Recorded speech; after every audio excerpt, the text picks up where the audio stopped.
भारतीयों को महंगाई को लेकर बुरी आशंका है। देखिए, हर कुछ महीनों में आरबीआई देश भर के हजारों परिवार से बात करता है और पूछता है आपको महंगाई के बारे में कैसा लगता है। और भारतीयों का मानना है कि अगले साल तक महंगाई डबल डिजिट्स में यानी कि 10% से भी ऊपर होगी। इसे समझने के लिए ये बता दें कि आरबीआई का प्रेडिक्शन है कि महंगाई 4.5% तक के आसपास होगी। और ये अंतर काफी महत्वपूर्ण है क्योंकि फ्यूचर एक्सपेक्टेशंस वास्तव में आज की महंगाई को आकार दे सकती है। इसे समझने के लिए 1 मिनट के लिए अपने फेवरेट चॉकलेट क्रीम बिस्किट्स के बारे में सोचें और अब सोचें कि उसकी प्राइस पे क्या क्या असर हो सकता है। बहुत सारी चीजें हैं, है ना? ये कोको बीन्स और मैदा से प्रभावित हो सकता है। अगर मौसम ने बीन्स और व्हीट की प्रोडक्शन को नुकसान पहुंचाया है तो सप्लाई चेन भी असर होगा और प्राइस भी बढ़ेगी।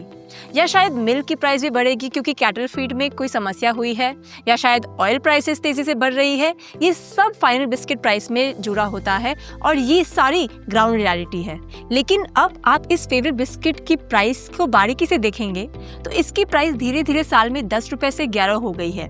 कोको, व्हीट सब कुछ प्रभावित हुआ है और जब आप अखबार खोलते हैं तो आप देखते हैं कि देश के लोग हाई इन्फ्लेशन से प्रभावित हो रहे हैं और बदलते मौसम से ग्लोबल फूड सप्लाई चेन पे भी रिपल इफेक्ट पड़ रहा है।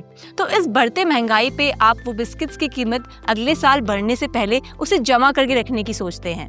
और अगर सब लोग अपनी पसंदीदा चीजें जमा करने के लिए सोचे तो वो एडिशनल डिमांड सुपरमार्केट में प्रोडक्ट्स पे इमीडिएट इन्फ्लेशनरी का दबाव डालेगा। साथ ही लोग अपने कंपनीज के पास हायर वेजेस की मांग करेंगे और अगर बिजनेसेस वेजेस बढ़ाने के लिए मान भी जाए तो उस कॉस्ट को अब्सॉर्ब करने के लिए वो अपने मैन्युफैक्चरिंग गुड्स की प्राइसेस को बढ़ाएंगे और इसी तरह आपकी पसंदीदा प्रोडक्ट्स की प्राइस बढ़ जाएगी।